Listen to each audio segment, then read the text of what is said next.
Some friends do not want you to fail. They want you to succeed without becoming different. They tolerate your ambition while it remains harmless.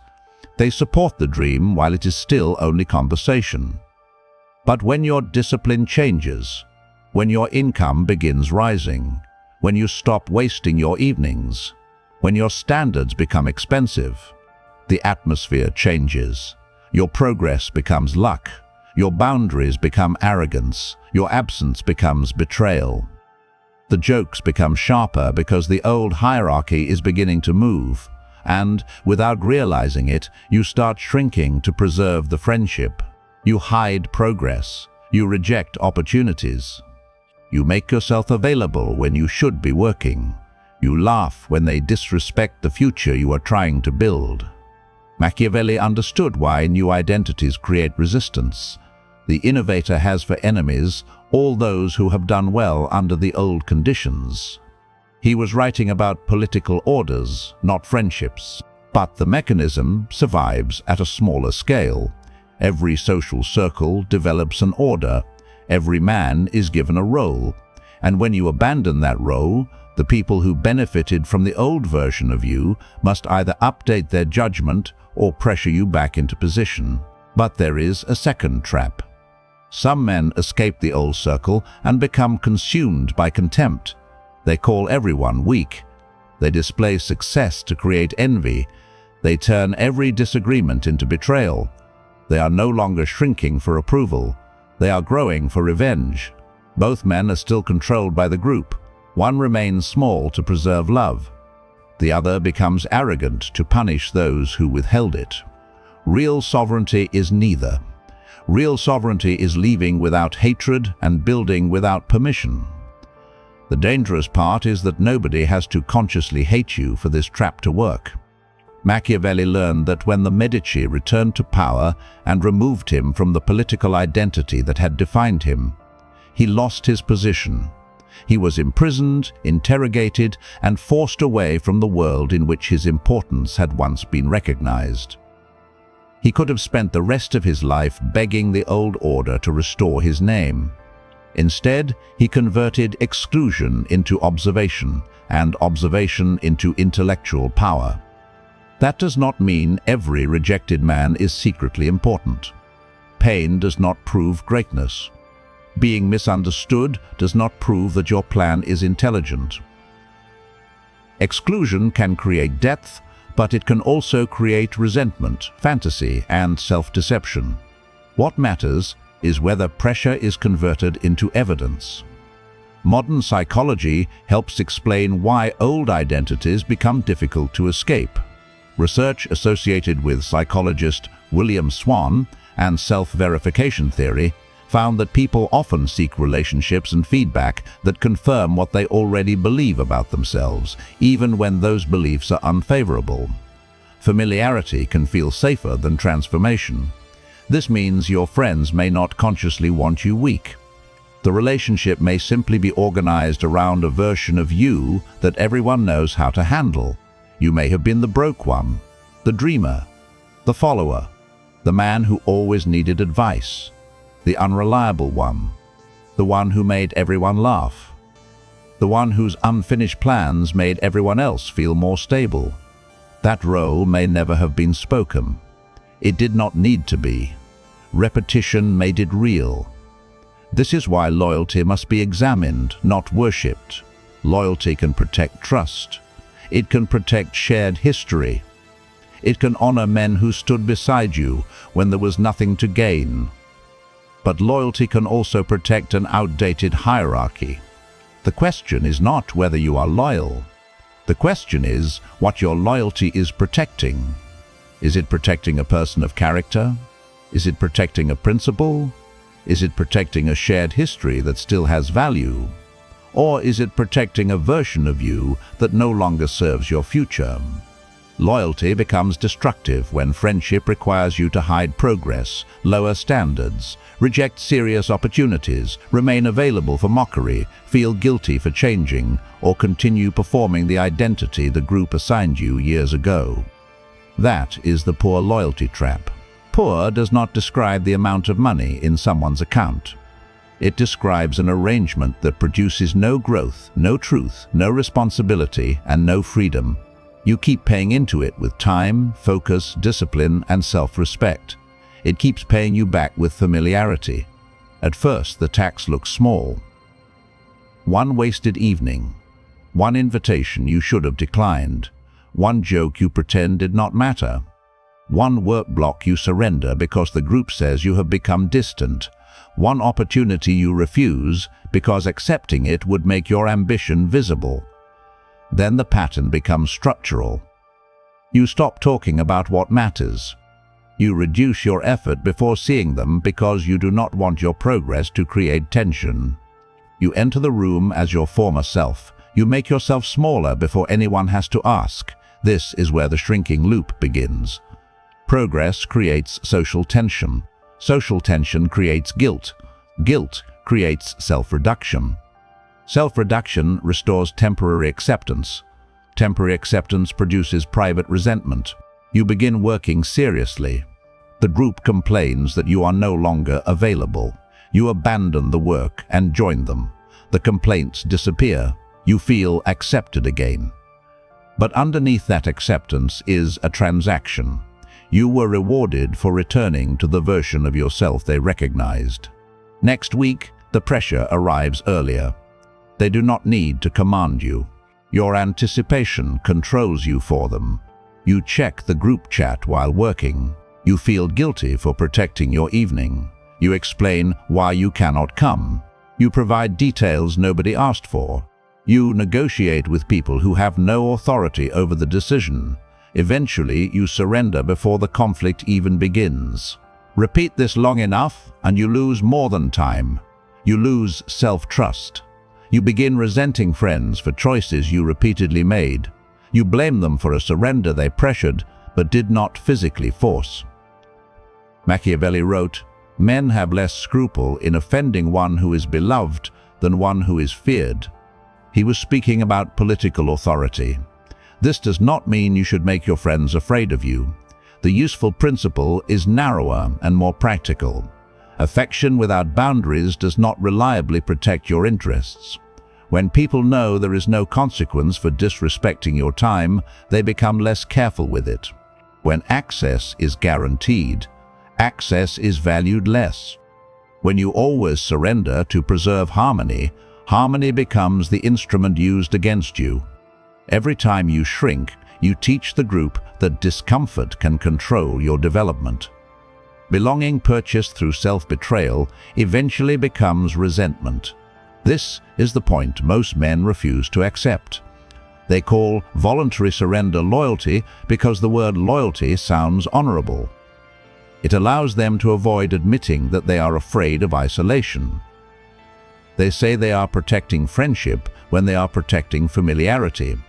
They say they do not want to change when what they mean is that they do not want others to react to their change. You can love people without granting them authority over your future. You can remain grateful without remaining permanently available.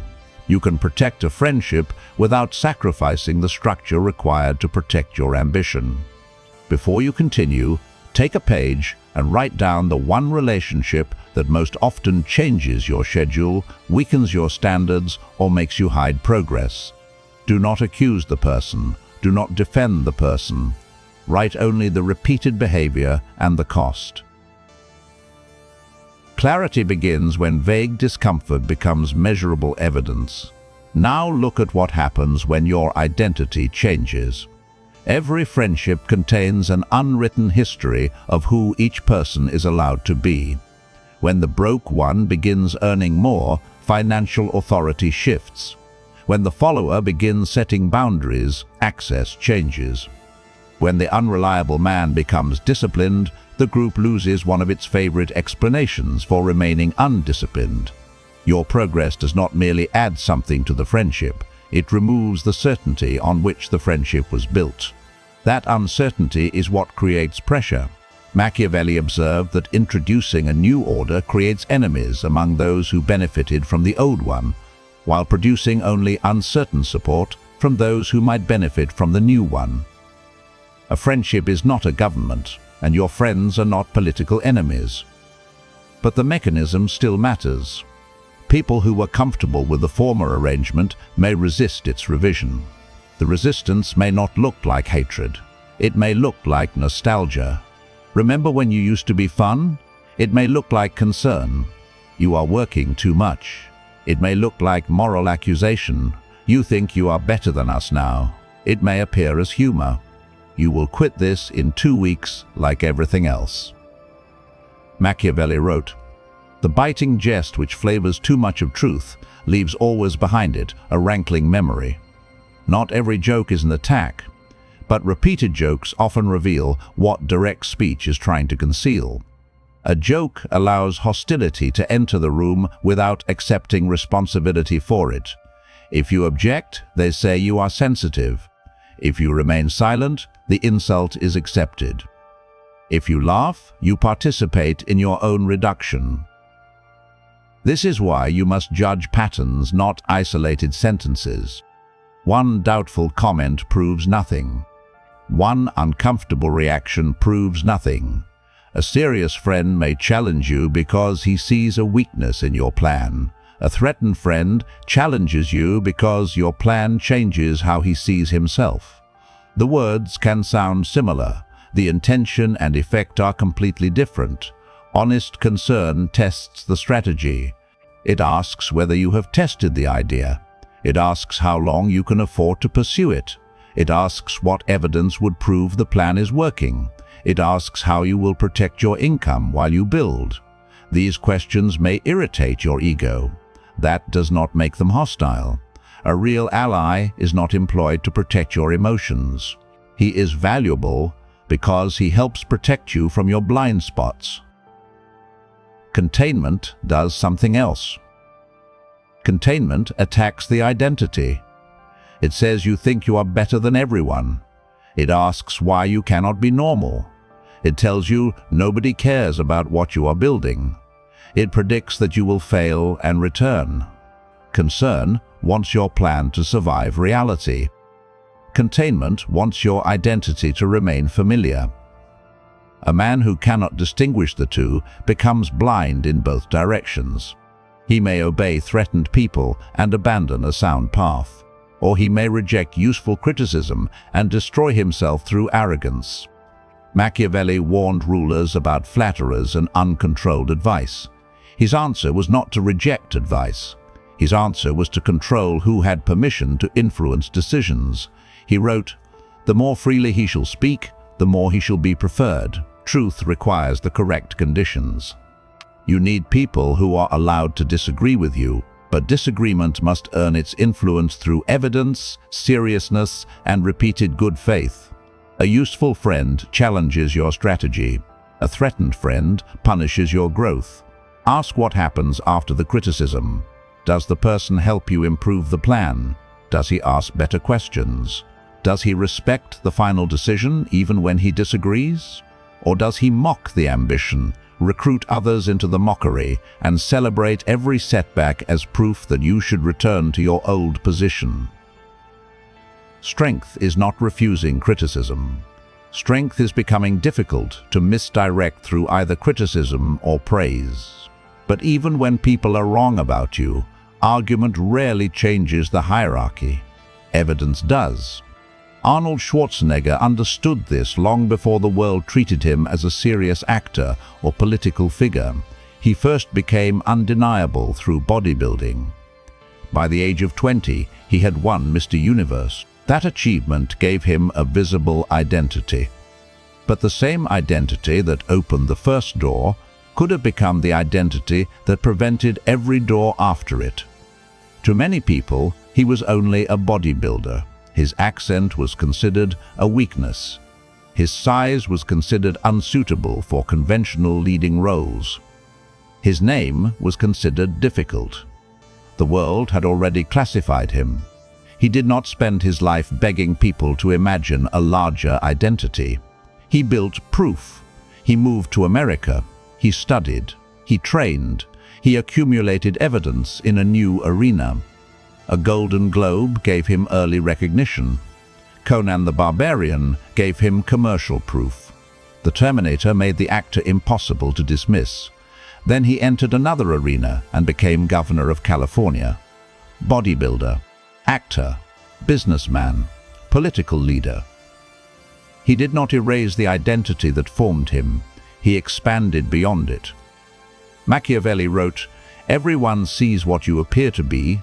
Few really know what you are." People do not respond reliably to hidden potential. They respond to visible evidence. The more you explain what you will become, the more material you give others to doubt. The more you build, the less their interpretation matters. This does not mean results will make everyone support you. Some people will continue protecting the old verdict because changing their judgment would force them to confront how badly they misread you. That is no longer your problem. Your task is not to force recognition.